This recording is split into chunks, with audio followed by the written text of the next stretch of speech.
Ready start.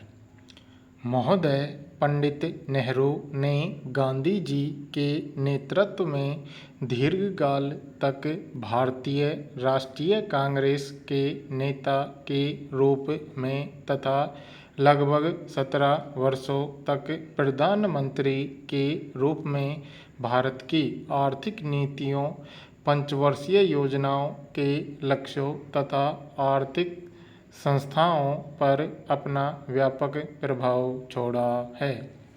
उन्होंने 1947 से 1964 तक भारत का मार्गदर्शन किया। उनकी कतिपय आर्थिक नीतियां आज के संदर्भ में बहुत सफल नहीं लगती, परंतु उनके आधारभूत आर्थिक सिद्धांत भारत की वर्तमान परिस्थितियों में निस्संदेह प्रासंगिक हैं। उनके आर्थिक विचार 1917 की रूसी क्रांति, महात्मा गांधी एवं फ्रेवियन समाजवादियों से पर्याप्त सीमा तक प्रभावित हुए। उन्होंने स्वाधीनता संग्राम के दिनों में ही तत्कालीन आर्थिक विषयों पर अपने विचार प्रकट करने आरंभ कर दिए थे और तभी उन्होंने यह निश्चय कर लिया था कि स्वतंत्रता प्राप्त करने के बाद उनका सर्वप्रथम ध्येय भारतीय जनता को आर्थिक स्वाधीनता दिलाना होगा और यह समाजवाद पर आधारित होगा।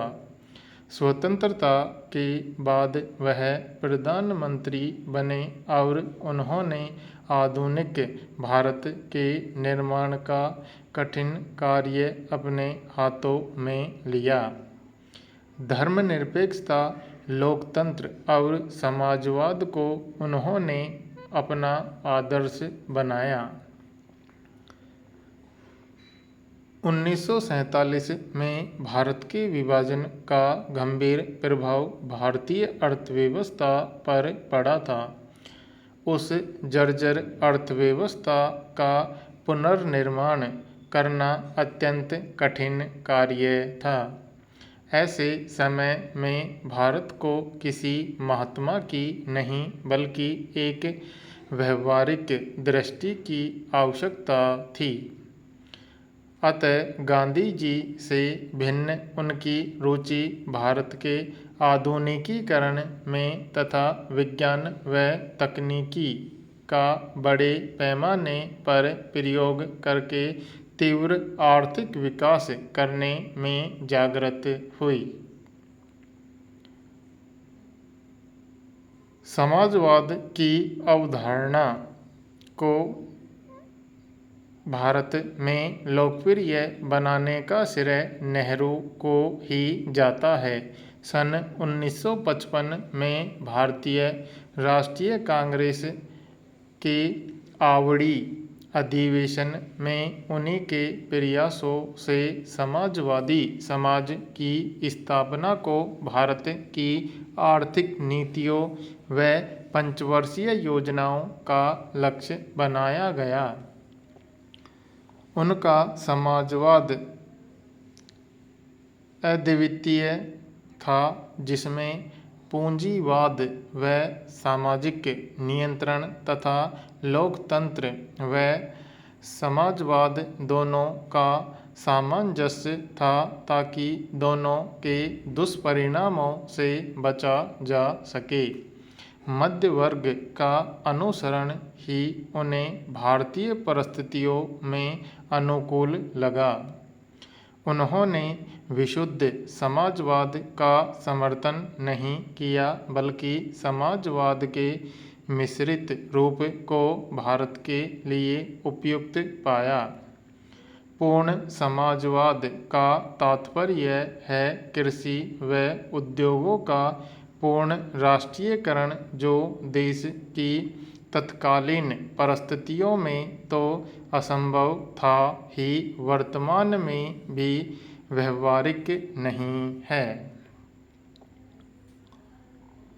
महोदय गांधी जी के सान्निध्य में उन्हें भारतीय जनजीवन व किसानों के संपर्क में आने का अवसर मिला। भारत की भीषण गरीबी ने उनकी आर्थिक नीतियों को प्रभावित किया। गांधी जी की अहिंसात्मक पद्धति का प्रयोग नेहरू ने पीड़ितों को न्याय दिलाने एवं सामाजिक आर्थिक परिवर्तन लाने हेतु किया। उन्होंने एक ऐसे वर्ग विहीन समाज की स्थापना का लक्ष्य रखा जो अवसर की समानता व सामूहिक प्रयत्नों पर आधारित हो। उनका विचार था कि यह आदर्श सहमति से प्राप्त किया जाएगा, बलपूर्वक नहीं। समानता बलपूर्वक नहीं लाई जा सकती। सबके लिए समान अवसर सुनिश्चित करके ही इसे प्राप्त किया जा सकता है। उन्होंने भारत में आर्थिक नियोजन का सूत्रपात किया तथा लोकतांत्रिक नियोजन को देश की आर्थिक नीतियों का अंग बनाया। नियोजन का विचार सर्वप्रथम 1927 में सोवियत संघ से उन्होंने ग्रहण किया। उनकी पहल पर 1938 में कांग्रेस ने योजना समिति की स्थापना की। उनकी दृष्टि में आर्थिक नियोजन स्वाधीन देश में ही संभव हो सकता था तथा स्वतंत्र देश का विकास एकमात्र सुनियोजित व्यवस्था के अंतर्गत ही संभव था।